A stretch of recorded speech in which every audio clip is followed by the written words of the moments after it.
Todo un cordial saludo.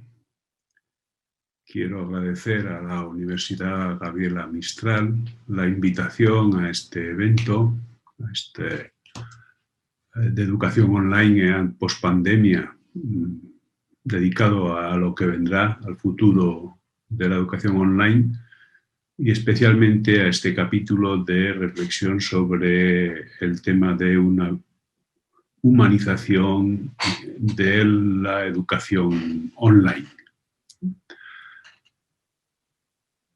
He querido titular esta participación como personalizar el proceso de aprendizaje en la era digital, pensando que la mejor forma de acercarnos a esta humanización que se pretende en este evento sería a través de la personalización, porque cruza algunos de los aspectos importantes de la educación online. Hablar de humanización y tecnología nos lleva, por lo tanto, a reflexionar sobre hasta qué punto estas tecnologías digitales están transformando la sociedad y nos están transformando como personas. Porque ahí estaría, la educación es una de las actividades intrínsecamente humanas y, por lo tanto, estaremos hablando de humanismo. Estamos en una situación de cambio digital, de economía conectada, y las transformaciones afectan a todos los negocios y a todas las actividades humanas, la educación entre ellas, ¿no? Y por lo tanto, dentro de estas transformaciones, pues tendríamos que hablar de adaptación, de comprender ese nuevo contexto que decíamos antes, ¿no? Uno de los efectos más importantes de las tecnologías actuales, las tecnologías digitales, afectan a la transmisión de la información y el conocimiento y, por lo tanto, además de transformar el sistema productivo o el acceso al mundo, el ocio, sobre todo han transformado la forma de comunicarnos y, por lo tanto, la forma de aprender, ¿no? Estas nuevas concepciones de las relaciones tecnología-sociedad van a estar en el fondo, por lo tanto, de todo lo que estemos hablando hoy y en relación con estos temas, ¿no? También, y en este contexto, habría que atender a las distintas consideraciones que en la sociedad se hacen respecto a las tecnologías o hacemos respecto a las tecnologías. Por ejemplo, se da, y vamos a encontrar, aceptación acrítica de la tecnología es buena per se, ¿no? O rechazo sistemático, o desconocimiento de cómo funcionan y cuáles son sus potencialidades. Y estos aspectos nos van a ir marcando de alguna forma cómo estamos relacionándonos con ellas. Hablar de humanización y de procesos educativos personalizados, como les decía al principio, se encuentra en una serie de cambios o más que de cambios, de dinámicas que van evolucionando, que marcan la evolución que se da la relación tecnología y sociedad, desde la perspectiva que nos ocupa, que es desde la perspectiva de la educación. Y aquí pues, encontramos, por ejemplo, un desplazamiento importante de la comunicación vertical, que era la comunicación convencional, la forma de enseñar y de aprender, vamos a decir, en tiempos pasados, a una comunicación, no ha desaparecido, pero pasamos a una comunicación más horizontal.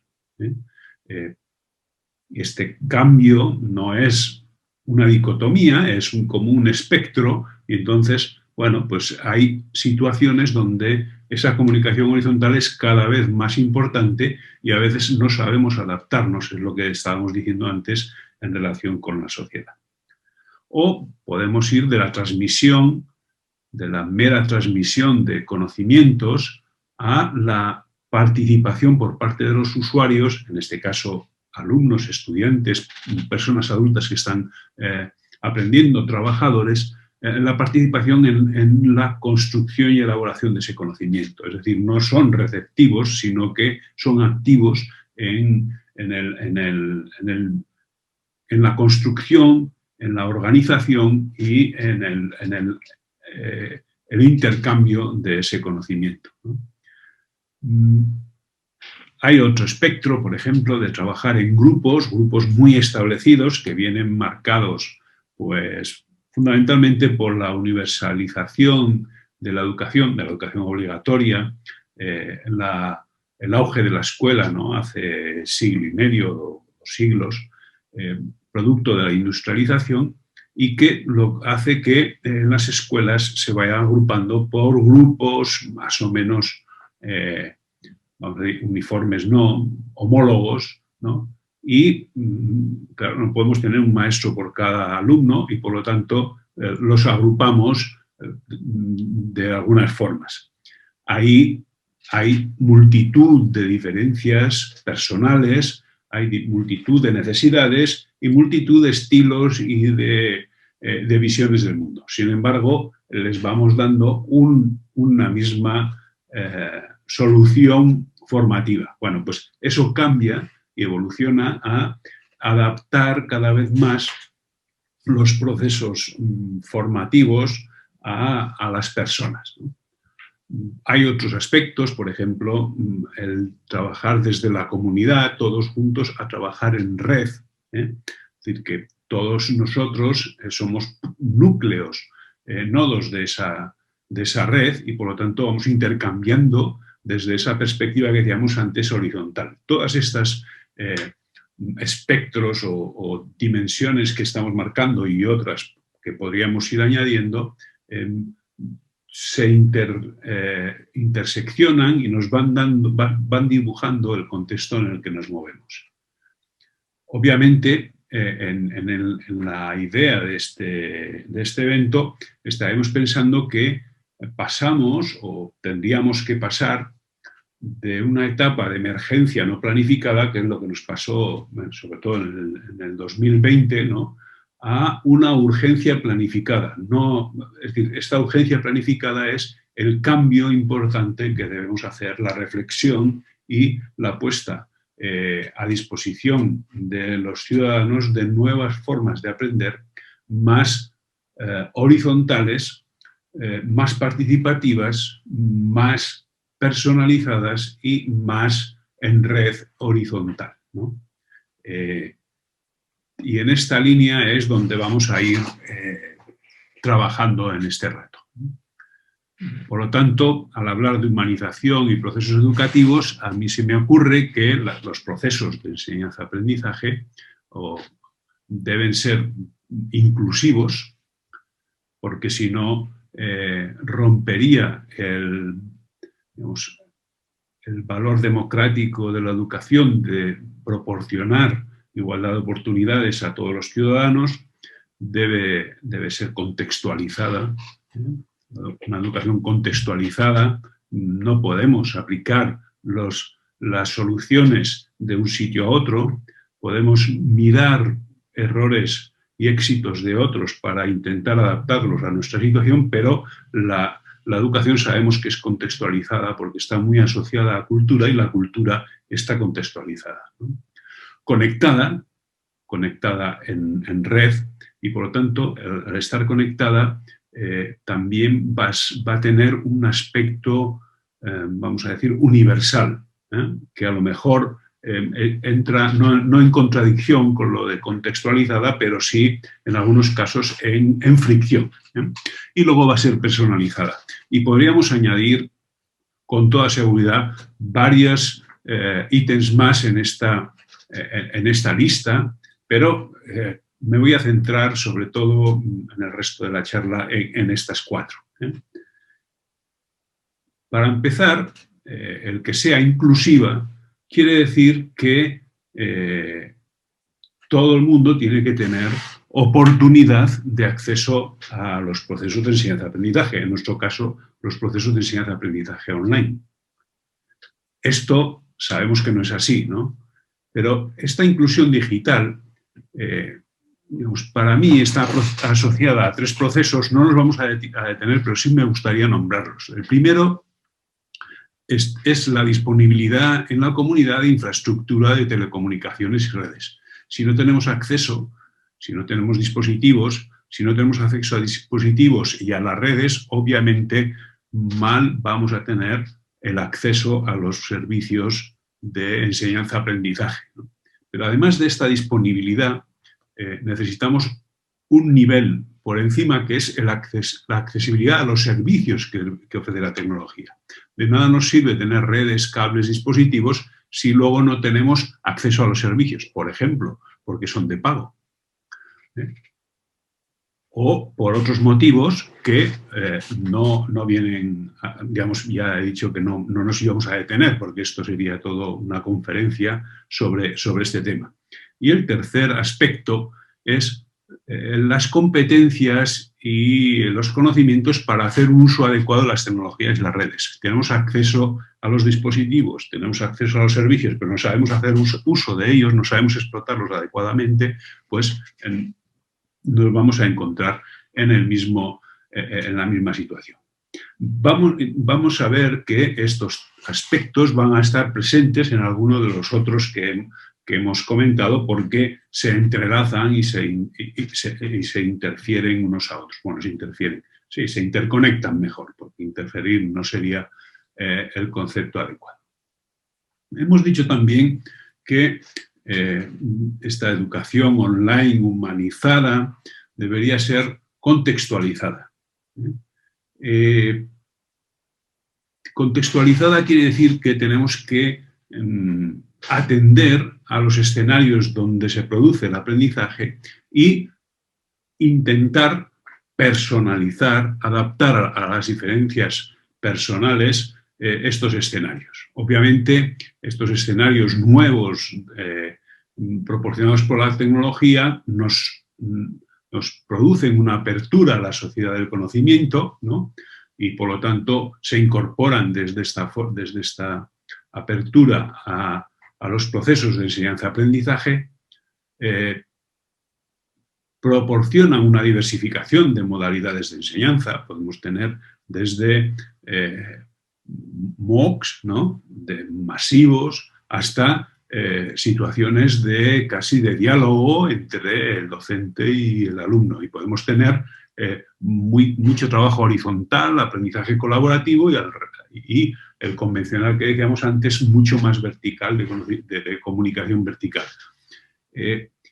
Se incorporan las tecnologías también a distintas formas de mediación didáctica, proporcionan accesibilidad a los recursos del conocimiento y van a requerir algo que ya hemos comentado, que son las competencias para saber explotar los recursos. Y aquí estamos hablando de competencias digitales, tanto en el ámbito de los docentes como en el ámbito de los estudiantes o de los alumnos. Hay unos cuantos atributos de los escenarios de aprendizaje que van a condicionar el nivel de personalización o de humanización, que para mí vendrían a ser sinónimos en este caso, de los procesos de enseñanza-aprendizaje, ¿no? Por ejemplo, es importante disponer de un espacio digital personal. Generalmente las instituciones crean sus propios espacios digitales que intentamos que se parezcan a aulas, ¿no? Incluso le llamamos aulas digitales, etc. Bueno, debe haber un espacio digital personal. Cada uno debemos tener nuestro espacio personal, digital personal. Debe haber también espacios sociales y de conexión entre los miembros de esa red que hemos dicho, ¿bien? Debe haber un espacio emocional y motivacional. Esto se ha visto cuando hemos hablado de la emergencia, en la situación de emergencia no planificada, se ha visto el problema emocional que han tenido los alumnos, sobre todo los más pequeños, pero todos los niveles. Esto debemos incorporarlo a lo que llamamos educación online, que probablemente no es un elemento que habíamos valorado tanto en un principio, ¿no? Deben ser espacios controlables desde el momento en que son responsabilidad de alguna forma los procesos de enseñanza-aprendizaje formales, estaríamos hablando de estos espacios controlables en procesos formales, pues creativos, experimental, abierto, reflexivo, pero controlable.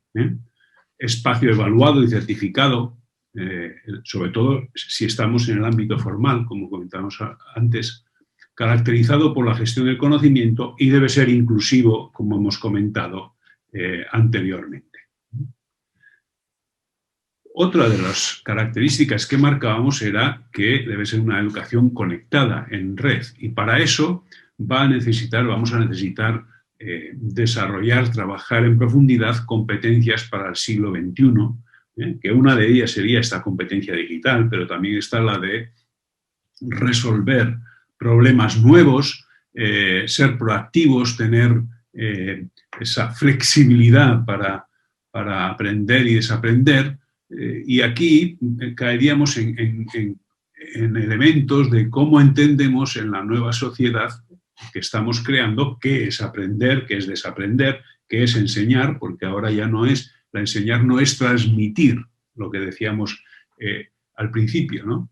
¿Qué es conocimiento válido para la sociedad y qué son competencias profesionales, por ejemplo, ¿no? Y seguramente estaríamos centrándonos en algo que ya estamos instalando y que sería la enseñanza basada en competencias.